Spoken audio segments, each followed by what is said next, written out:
You're listening to the Surgeons of Horror podcast. There's some people after us.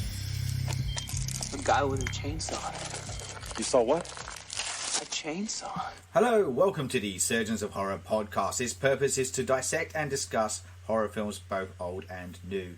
This latest season we've been dedicating to the late great Tobe Hooper, and we've just kind of tidied up the earlier works of his in our last podcast, which happens to be one of the Texas Chainsaw Massacre franchise movies, which was Texas Chainsaw Massacre 2. Tobe Hooper then left the franchise itself, other than popping up as an EP along the way. But we're going to now delve into some of the other franchise movies, kicking off with the one that followed straight away, which was called Leatherface, Texas Chainsaw Massacre 3. And that movie was actually released in 1990, so it was about 4 years after the last film had come about. But before we start getting into the guts of the piece, so to speak, I should introduce myself. I'm your host for the podcast, Saul Murte, and I'm joined for these podcast discussions today by Oscar Jack. Welcome aboard, Oscar. No, thank you very much, Saul. It's good to have you back, man. I know that you have delved into one of the earlier Tobe Hooper films. I think you were on board for the Invaders from Mars podcast when we were talking about that. Was that the only one you did, or did you jump on board? Yes, you were. Just for Tobe Hooper, it's just Invaders. Cool. All right, so I may have asked you this question in the last podcast, but I'm guessing you've watched the original movie, Texas Chainsaw Massacre, back. So that was 1974 release. What were your thoughts on that movie, and how did it impact you, and how long ago had you seen that movie? I think I saw that movie. I saw it maybe like 5 years ago. I think it was during Sydney Festival. They were doing a screening at the Blacktown Drive-In. Yeah. Shout out.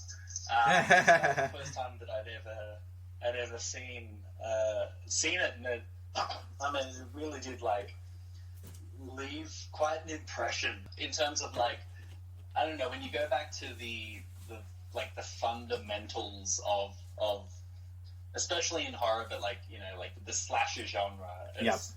It's really interesting. You can just kind of see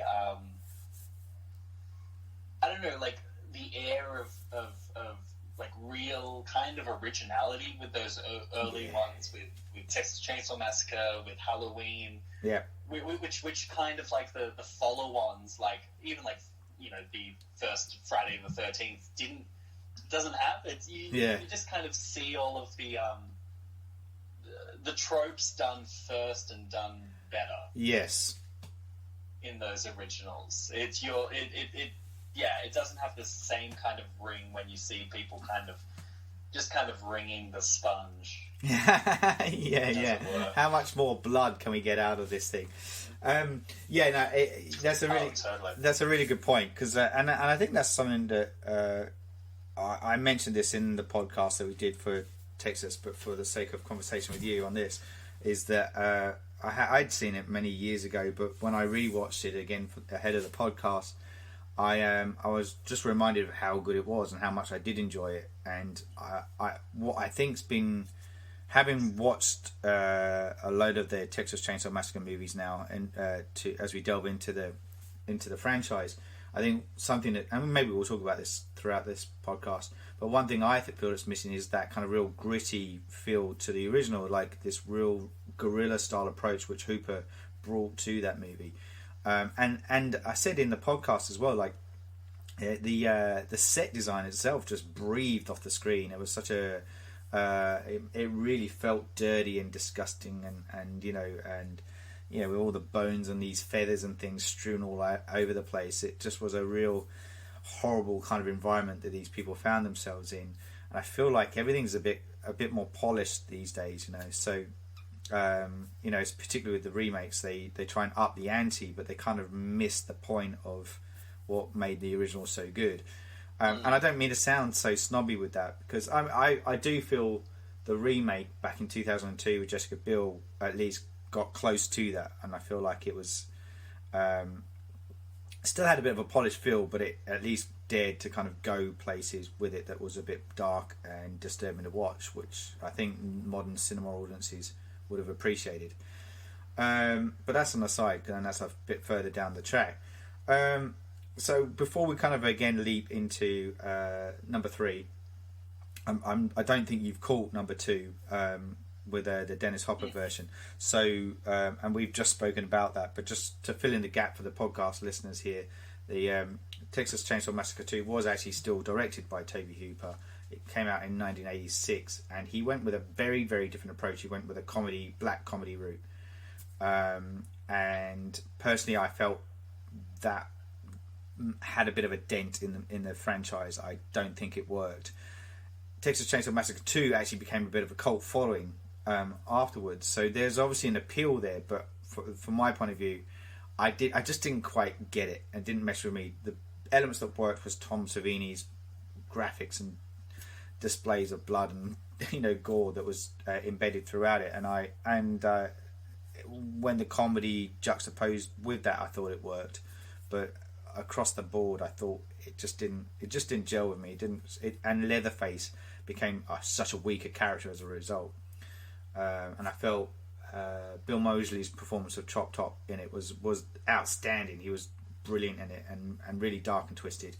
And to me, I wanted to know more about him than Leatherface, which to me, it defeats the point of the franchise again, having Leatherface such a dark character. The reason I say all that as a background is because I think it lends itself perfectly into where the producers were going when 3 came about. They obviously weren't happy with the comedy route, and they went, we're going to go dark again and make this really kind of brutal. And that was definitely their mindset coming into it, and you can kind of see it in this movie. And I think that's what we'll touch upon as we go through it. So let's have a little chat around the film. As I said, once again, it was called Leatherface, The Texas Chainsaw Massacre 3. It came out in 1990. New Line Cinema, again, were the guys behind distributing it, and they've been a firm holder of the franchise for quite a while now. This time around, we get another. As I said, it's a new director. His name was Jeff Burr, and up to that point, he was. I'm just having a quick look at his. Yeah, so he hadn't really done much in the way of directing. Like I guess Stepfather 2 was a bit of a thing that was passed on to him. Before he did this one, afterwards he kind of did a lot more. Lent himself a lot more to some of the films. Like he did Pumpkinhead 2, Blood Wings, which also had R.A. Mihailoff, who plays Leatherface in this. He comes into that movie as well. He took over a couple of the Puppet Master movies, about 4 and 5, I think they were, in that franchise as well. And then they kind of like. That's a bit it really. He hasn't really done much outside of that, and I think he was just, to me, he felt like he was a bit more of a gun for hire. Like they wanted to have somebody who could be a bit of a yes man with this, and I think when I was just watching some of the behind the scenes stuff, I think there was a bit of conflict between them, a little bit between director and producers, so that may kind of lend itself as to how the final product looks and feels. It's not. It doesn't quite work, but we'll get to that down in due course. So let's take a quick look at the plot line, as it were. So we do actually open up with a kill straight off the bat, don't we? We have a Leatherface popping up, and he basically bludgeons this woman to death with a sledgehammer before he then cuts off her face and makes a mask out of it. While he makes, I think it's her sister watch from a nearby window. Well, I think she's just peering in. Yeah, that's right. Because it's like a real like Nightmare on Elm Street. It's a real Freddy making his glove. Yes. Like it's all shot like pretty much exactly the same kind of way, like going through his workshop and You know, you That's right. never see his face. You just sort of see his hands kind of working on the mask. His back to And, camera. She steps on a twig. That's right. I think she's just standing in the one spot. It's so many twigs and so many things fall over in these movies. Oh dear. They go, running off. Yeah, that's right. So no, that's sort of right. So it kind of it was, you're exactly right. It's Lane. You know, it's what people know him for. He makes the faces out of his face out of other people's face, and we're kind of seeing that straight off the bat. And then we kind of cut to a little bit later, don't we? And we have this couple that are traveling through Texas, a girl and a guy, Michelle and Ryan, their names are, and they kind of reach the infamous Last Chance gas station, and that's where they meet this. They meet this hitchhiker guy, who's actually named Tex, in this, and he. He's played by Viggo Mortensen. Within this, such a baby face. Yeah, so young in this movie. Obviously, people will know him from the Lord of the Rings kind of franchise, and just to name one of his many films of recent years. But yeah, he was very early on in his career. Like he picks up and he plays. I think after this he did Young Guns 2. He played a little cameo role in that before popping up in Carlito's Way and The Passion of Darkly Noon, which was a bit of a highlight for him. He would have been about 40 years old in this, because I know he was about 52 in Lord of the Rings. Yes. So it's like he's still, and I don't know how far into his American. I'm just looking now. Yeah, he would have been. I've got to work out my maths now. So yeah, about 42. I think you're right. So yeah, he was no spring chicken. And you know, he kind of his career kind of went gangbusters a lot later in his career. You know, I think when he cropped up in A Perfect Murder as the lover in that movie, the one with Michael Douglas and Gwyneth Paltrow, and I think that kind of was the one that pushed him a little bit into the limelight just on the precipice of Lord of the Rings, which then launched him and made him go gangbusters from there on in. And then his various works of David Cronenberg along the way. He's an interesting character in this as well, because he, like, the way they play him is that he appears to be the nice guy. Yeah, is it Benny the truck stop owner? He's with his one blind eye. Yeah, is it Benny or is it Barry? I can't remember now. But yeah, I think Barry. What a character! he brings in such a strange tone. It's this strange injection of really gross kind of humor. He really feels like he's just kind of improving. Yeah. Thing. They were just just be creepy. Fill up their car. Yeah, it's a weird character too, isn't he? Because he's you're right in that, and he did, his performance did strike me as well. I thought it was quite an interesting character, but he's a bit of a forgotten character after that point, really, though, isn't he? He crops up a little bit later on, but he's not really. It feels like that character could have been fleshed out a lot more, and to add to this mythos of the Sawyer family, and and what they do over there. Like in the last podcast with my colleague Ant, he was talking about if he was to do another installment, he would look at the family and make each member have their own kind of moment in the sun, so to speak. They have their own particular quirk, and then maybe reveal the Leatherface right towards the end as he's the big boss kind of one to kind of turn over. Well, that really is one of the big things that sets Leatherface apart from the rest of his ilk is that he's Yeah. like the most social of all of the like the supernatural slashers. Yes. Within his own family, Leatherface is submissive. Yeah. You know, up to a point. There's no other, you know, like Freddy and Jason and Pinhead and, you know, Yeah. Michael Myers. Like, none of them are second fiddle to anyone anymore. Yeah. Some of them kind of had that, like the fact that they are slashers is them taking dominance. Yes. You know, whether it was Michael and, you know, like killing his sister, like that was him stopping being submissive, whereas Leatherface, that's kind of baked into the cake where he's just this kind of big chainsaw wielding baby Yeah. who can, you know, temper tantrum, and he generally listens to the family, and Yeah. you know, it's really interesting.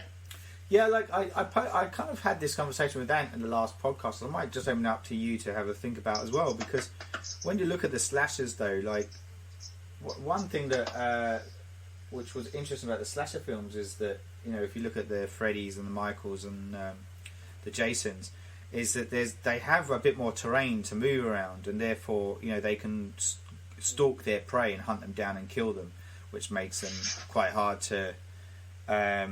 Which makes him a scary concept. And I always felt like Leatherface is a bit bound by his proximity in the house and the farmhouse, and because of that, I feel like that's why there hasn't been a lot of successful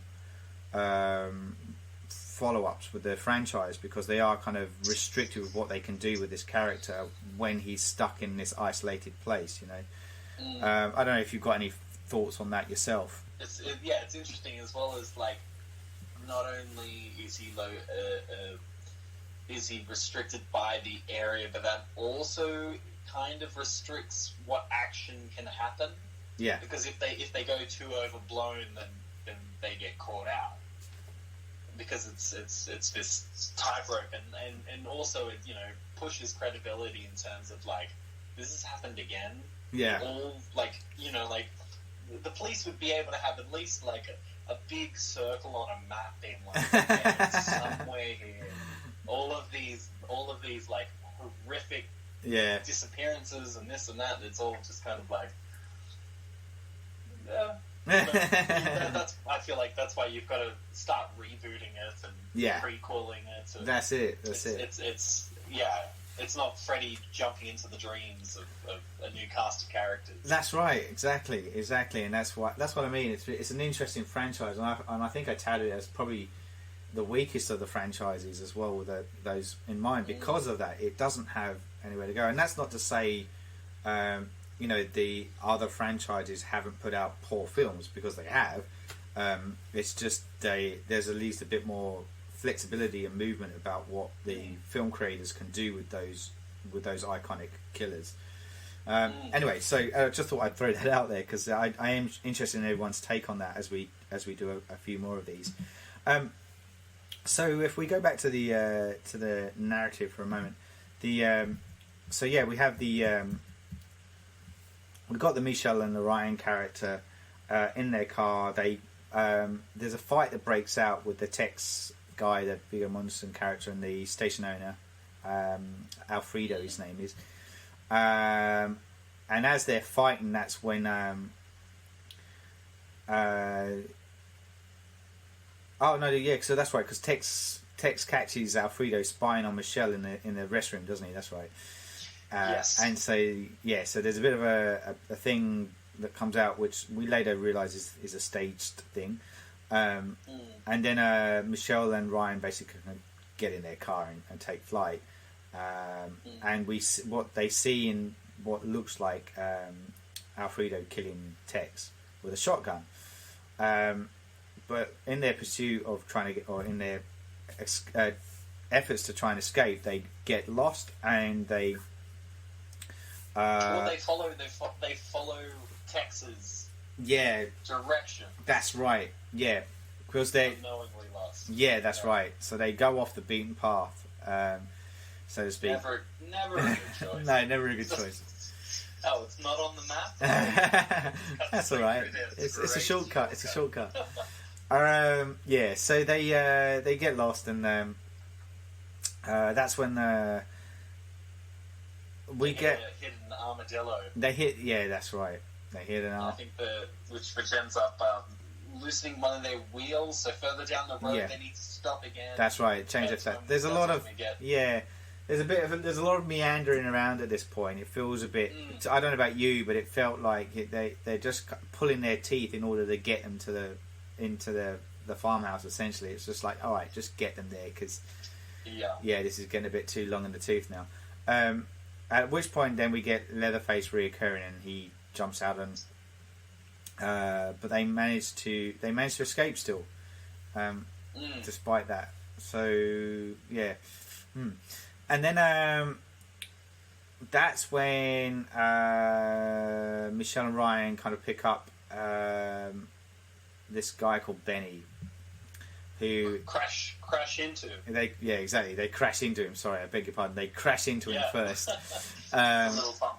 Yeah, and they go and pull him out, and it's this guy called Benny, who's actually played by Ken Foray. Who's a huge horror icon. Like people would always a good sign seeing seeing Ken Foray pop into a movie. It's like, oh, okay. And he's I had no idea who was in it. No, I do know what I didn't either until he kind of came out. I went, oh right.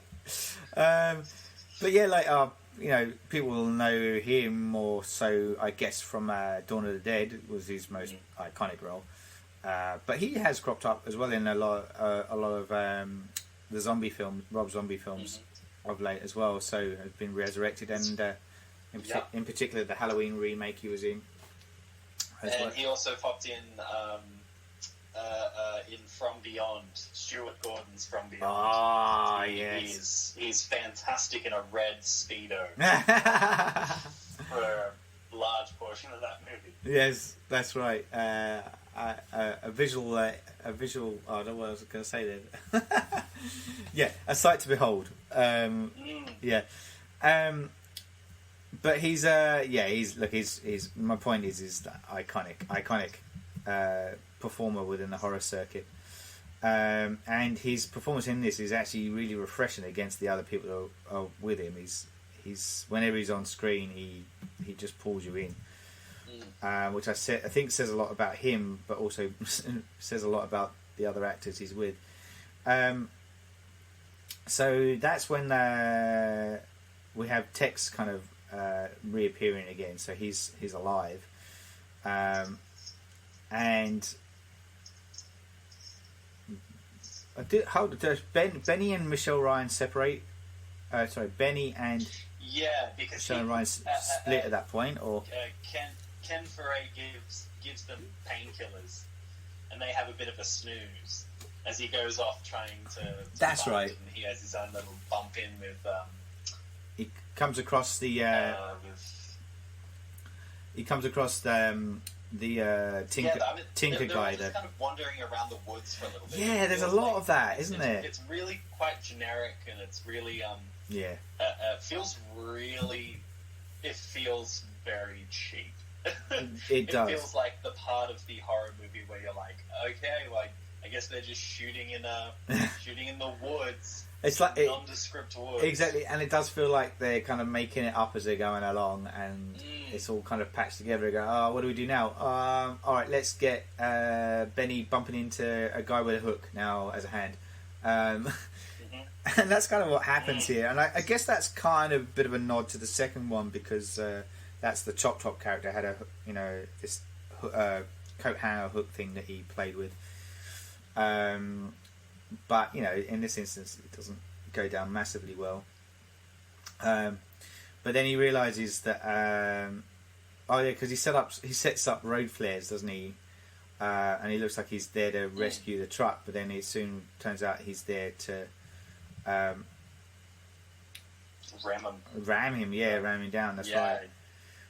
He's shooting through. Ken Foray's trying to load up his really big gun. Which I realise now is not explained at all. I think why he has such a big gun. Says, are you a soldier? And he says only on the weekends. So I don't really know what that means.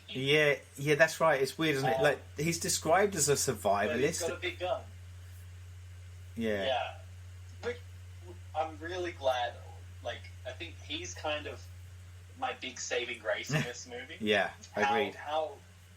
And what's really interesting, I mean, with him being kind of the first, I'm not sure whether he's the first, but definitely like the most prolific for those horror movies of the black guy not dying. Yeah. In Dawn of the Dead, he made it to the end. Yes, that's right. Which was really big, and like in this, he always plays very competent. Yes, he does. He's a big guy. Yeah. He's always, he knows what he's doing. I don't know, just watching him in this movie play a character that is is the guy you want on your side. Yeah, that's it. That's it. Yeah. It's quite nice. Yeah, I agree. Yeah. No, I completely agree. He's to me, he's what kept me watching the movie. To be honest with you, because I liked his performance. I liked his character. The rest of them kind of just fell into really very generic performances, unfortunately. So he has an encounter, and then and that's where he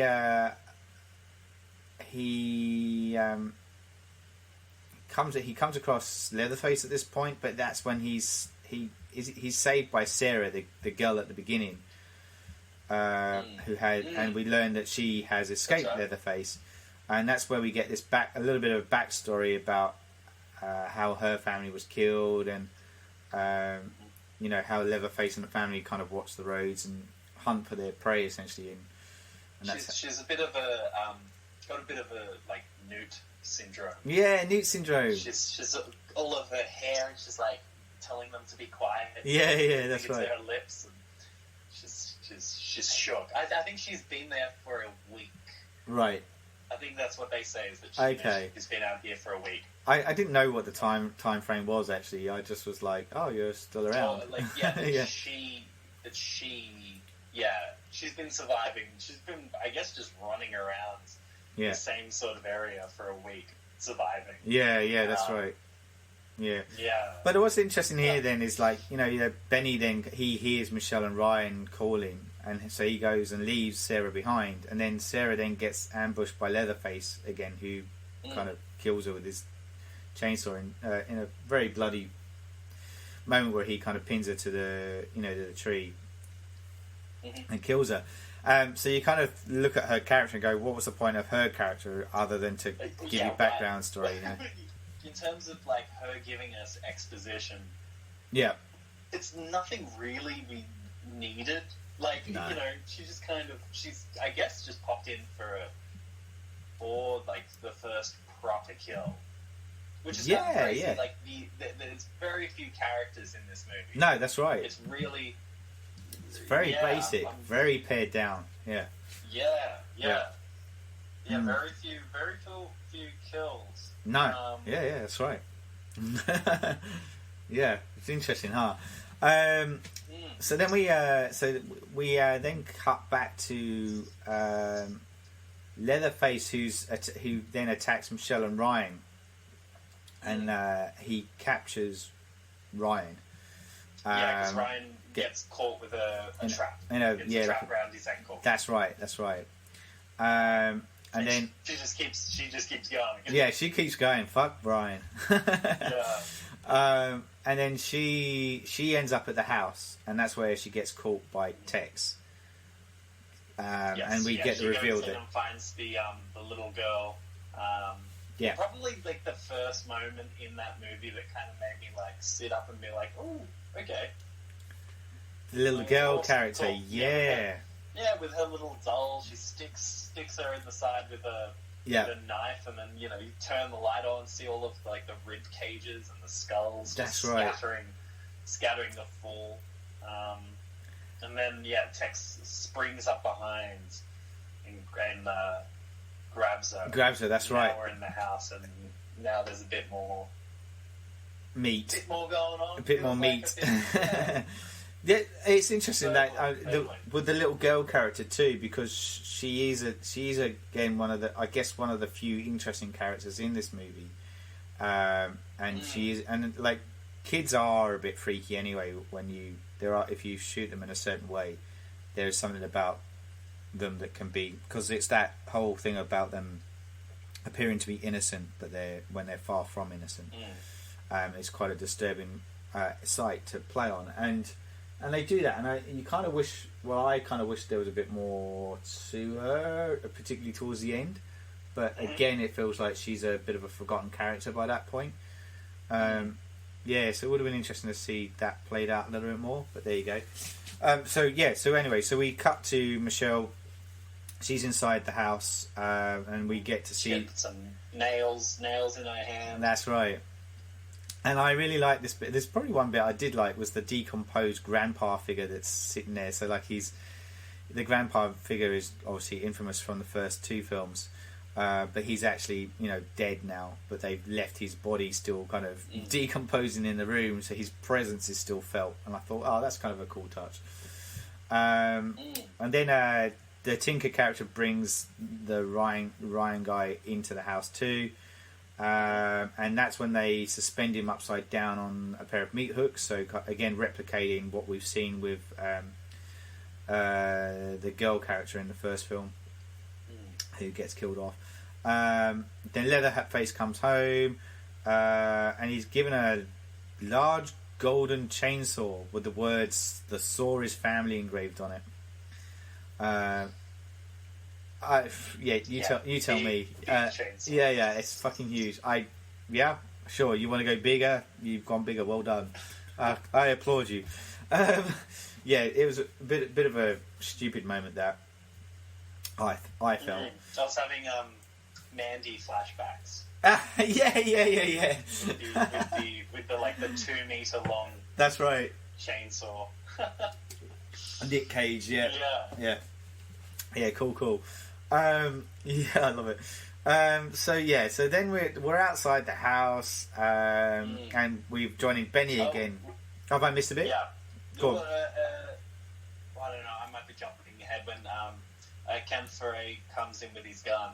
Yeah, that's what I was about to say. So that Benny, he basically he's outside the house, and he then does a bit of a infiltration, doesn't he, into the house. I don't think he doesn't even go in. He just starts shooting. That's right. Yeah. That's right. He shoots off the Tinker's ear. Yes. He shoots the grandfather's nose off. Yeah, that's right. The decomposed nose off. Yeah. I think he shoots the mother as well. The mother gets killed at that point, I think. Yes. From that point, from memory. In a wheelchair with her little throat speaker. Yeah, I don't know what those things are called. I always think of South Park, unfortunately. And that's an interesting point too with her. Like they bring in like that. I found that interesting because obviously the cook isn't around anymore, and they bring the female as they bring back a matriarchal kind of figure in this. But she's soon quickly killed off. Really, it becomes a bit irrelevant. So I found it interesting that these films always try and play with this family dynamic and try and add something new, a little bit sinister. But it's really, I think the ones, Leatherface, I feel like his compatriots are not like Michael Myers, Freddy, Jason. They are all of the other characters that are inspired by Ed Gein. Yeah, yes. Norman Bates with his mother, even Buffalo Bill. Yeah. Buffalo Bill in Silence of the Lambs. Yeah. Even he has, even though he's dominant, he still has that level of kind of vulnerability. Yeah. Strangely enough. Yeah. Playing with the mother relationship and small boy small boy with mummy issues. Yeah, that's it. That's right. Yeah, Mm. which makes them interesting, though. Do you know what I mean? Like, you're adding a few more sides to their character a bit by doing that. Whereas, it makes it a character. Yeah. You know, gives them something else to kind of plug into. Yes. They're not just a walking death machine. They're like a broken human being. Yeah. That does this because of their trauma. Yeah, that's right. Which is probably the more terrifying thing when you can empathize with the killer. Yeah, that's right. Like, oh God, I know why they're doing this, and like, you know. Yeah, that's right. That's the thing. Like, and part of a really good screenwriting is to make a villain's actions believable, and that that there's a method to their madness that's revealed, essentially. And if you're able to display that, that makes the character really convincing and interesting. But it also adds strength to the plot line. When they are just put up there as, like, you know, a token killer, you can't connect with it. You've got to. It's weirdly, you need to be able to connect with the darkness in order to appreciate it. And I think that's where a lot of horror films have fallen by the wayside when they fail to do that, which is interesting. I found, particularly this one, because it is falling heavily into formulaic territory. So we do get like the big shootout sequence where in his attempts, Benny actually kind of offs quite a few of the characters within inside. And then there's a bit with Benny does kind of he does encounter the Alfredo character, the owner of the gas station, and they have an encounter, and he basically drowns him. Like, Benny drowns him in the bog, like the swamp. And then we're back in the house again, and the family are preparing. I don't know. That's right. So there is a bit. So we did miss a bit. So there was a bit before that. So then we get the bit where Benny lets loose on the house. But just before that, Ryan's killed by the little girl with a sledgehammer thing. Yes. Swinging thing that kind of bashes you in the face, wasn't it, from memory? And so Ryan's killed, essentially. And then we get the bit where they're about to kill Michelle, and then Benny opens fire on the house. And then we get she's able to pull out her hand spikes, and that's it, and get out, escapes the house. Out the front door. So I think at this point, Tinker and Tex are just injured as well. And Michelle escapes. She runs into the woods again, echoing the first film, or into the woods in this instance, rather than into the cornfield. With Leatherface in pursuit. Benny and Tex, who's alive but really badly burnt, have a fight. Benny then tries to help out Michelle, but it appears that he's killed by Leatherface at this point. Very suddenly does it appear. Yeah. It's Yeah, we'll touch on that at the end, but because there's a reason behind that too. So he looks like he's been killed off anyway, or appears to be. And then dawn breaks, and this is again echoing the first film, where dawn breaks, the first chance or first insight into potential freedom and escape comes with the breaking of the dawn of the sun. Michelle she gets to the main road. And she then gets picked up in Alfredo's pickup truck, which is driven by the surviving Benny, who stops in front of her. And Benny then helps her into the truck, at which point Alfredo then appears again. He pops out of the back of the truck. Yeah. Takes out Benny. Yeah. And then she grabs the shotgun. That's right. And holds it up to him. shooting him in the head. In the chest, I think. And he dies. Yeah, he dies. He shoots him, and they both of them drive away, unaware that then Leatherface is revving his chainsaw in the distance, some far away area. Limps up. Yeah, that's it. Yeah, so, and that's how the film ends. So let's go back to the bit that I was talking about with the Ken Foray bit where Benny's supposedly killed off, because in the original cut he was actually killed, but they deemed it too dark an ending, and so they wanted some kind of more of an upbeat, lifting film. So he kind of miraculously comes back from the dead, and he's all well. He's got no marks on him at all, which is interesting. Well, he's got a little bump on his head, a little bit. Yeah, that's right. Yeah. Head, like.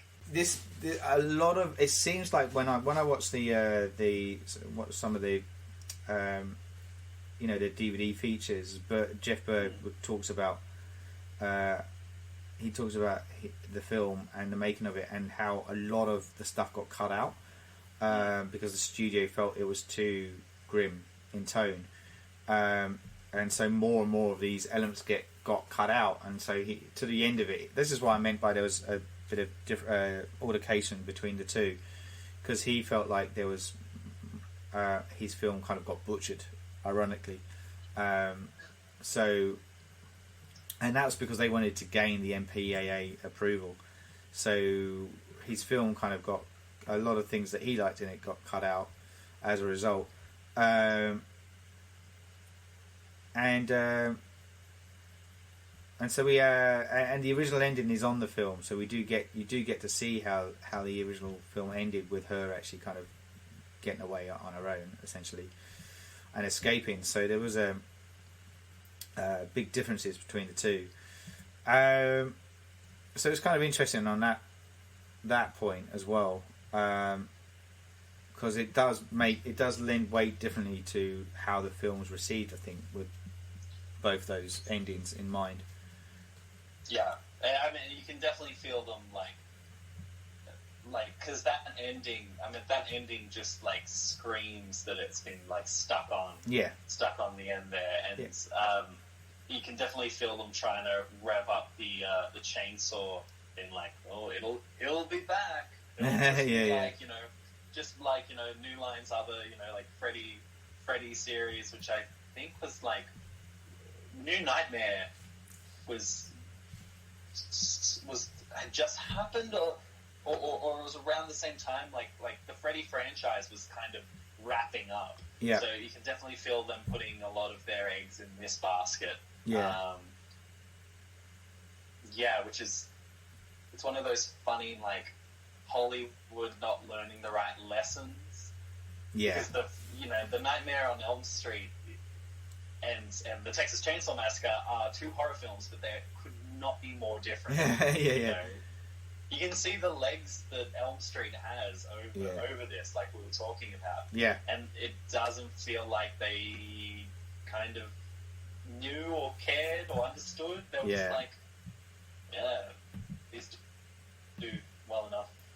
We can make 6 of these movies, and I guess they kind of did. Well, that's right. There's I mean, obviously you got this one, and then the follow-up one, which you and I will talk about in the next podcast, and then we get the remake and the beginning again, and then they go back and do another kind of sequel and another, or like a reboot sequel and a reboot prequel. How far off do you think we are from them doing like a 2018 Halloween for Leatherface? Honestly, I think we're going to get a Friday the 13th first. I was fortunate enough to come to attend the recent screening of Halloween, the latest one with Jason Blum there in attendance at the beginning as a bit of a Q&A. And he kind of said that his favourite franchise was always Friday the 13th, and he has great plans has an idea of where to take Friday the 13th. Obviously, Halloween's having its run, and it's got a sequel that will probably come out next year. But I wouldn't be surprised if we get a Friday the 13th first. And if that's successful enough, because they've got the New Line Cinema still got the rights to all three of these characters, so I wouldn't be surprised if then we get a Leatherface movie come out, and then some kind of crossover again. I could do with some more horror crossovers. Yeah, I enjoyed Freddy vs. a lot of people did. It had a lot of it had a good blend of comedy and horror, within it. So I wouldn't be surprised if that's the route that we're now heading down. That the universes will merge. I mean, it's the rage at the moment. Marvel have set that trend, so I wouldn't be surprised if that happens. Horror cinematic universe. Yeah. I mean, they Universal tried to do it with the old school kind of Universal horror stuff, the classics. Recently with the Mummy film, but that panned, and and they're trying to resurrect the Invisible Man now and it's got the dude from Saw, Lee Winnell, who's behind the writing and potentially the directing of that film. And I think Phantom of the Opera is still on the cards too, so they are still trying to resurrect this, film universe thing. But it would be kind of cool to see what a crossover universe would look like with Leatherface and some of his counterparts in it, for sure. So that's my gut. My gut instinct is that. Yeah, we'll get a Jason film first before we get a Leatherface one. Particularly as they've been trying, like there has been, like it was only last year they did the prequel came out. So I feel like there still needs a bit of a window of a gap there. And you know what, like I'm not saying it'll happen next year, but next year will be the 40th anniversary of Friday the 13th coming out. So who knows? it might be one in the works that we're not aware of. Yeah, I'm behind that. I think especially with where Blumhouse is going. Been doing. I think what started out as kind of like super shitty horror is now like the home of like really great mid-budget. Horror. I mean, like even like. The recent Happy Death Day to You, to me it goes in a very different direction to the original. I wasn't a great fan of the original, but I felt like what they did with it worked, and it was kind of fun, and it's resonating with the new gen audience, and that's who you want. They're the people you want bums on seats for when you get them to the cinema. So it's definitely connecting with that audience, and I think Blumhouse, that's what Blumhouse are very good at doing. And I feel like, if you've got somebody in charge of bringing old school slasher villains into a new market, they're probably your best bet for anything to happen in that area. So it'll be interesting to see. It's the most personalised, dude. Like he loves, like he wears his heart on his sleeve, Jason Blum. Yeah. So that's who you want. You don't want it to just be another studio kind of pouring out of That's right. Yeah, that's right. Cool. So just kind of looking at this last one that we were just talking about, the only thing I just want to bring in, like, this is the third actor that plays Leatherface as well. This time it's R.A. Mihailoff. How did you find his performance in comparison to Gunnar Hansen, who played the original? I mean, Gunnar, I think they did want him to play in this one, but I think money stopped him from being involved. I didn't mind him. He had the right kind of, in terms of like his makeup effects and stuff beneath his mask. I was like, that's scary. I can see only a couple of teeth, lips in lips, and it's I mean, definitely a lot more favorably than what we'll be getting into next. Yeah, okay. Yeah. Cool. And what was your overall opinion of Leatherface Texas Chainsaw Massacre 3 before we bow out? I didn't terribly mind it. Oh, okay. All right. I kind of, like I enjoyed it enough on the level of like real B movie slasher. Yes. Viggo Mortensen seems really light in it. Yeah, he does, huh? Like, he doesn't do a whole lot of like scenery chewing, which which that role kind of screams for.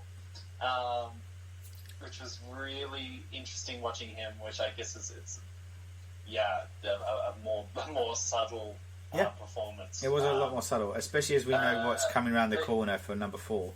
But we'll leave that for the next podcast. Anyway, sorry, I talked over you. Sorry, carry on, Oscar. Yeah, no, but Ken Foray is my guiding line. In this thing. It made it a lot more enjoyable knowing that he was in it, and the fact that he survives yet another, another horror movie, another encounter. Up, he's like, you just can't kill him. Even in the original draft of the script, he died.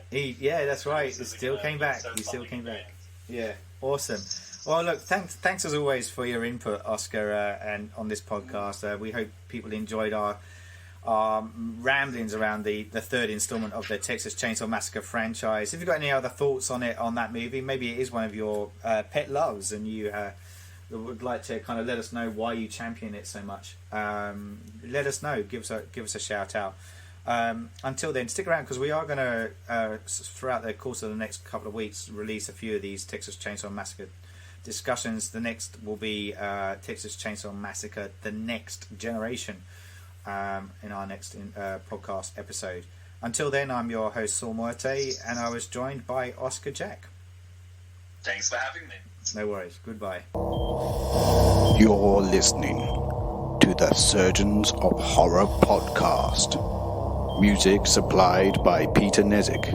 For more discussions or podcasts, head over to surgeonsofhorror.com or head over to our Facebook and Twitter sites for the latest news and updates.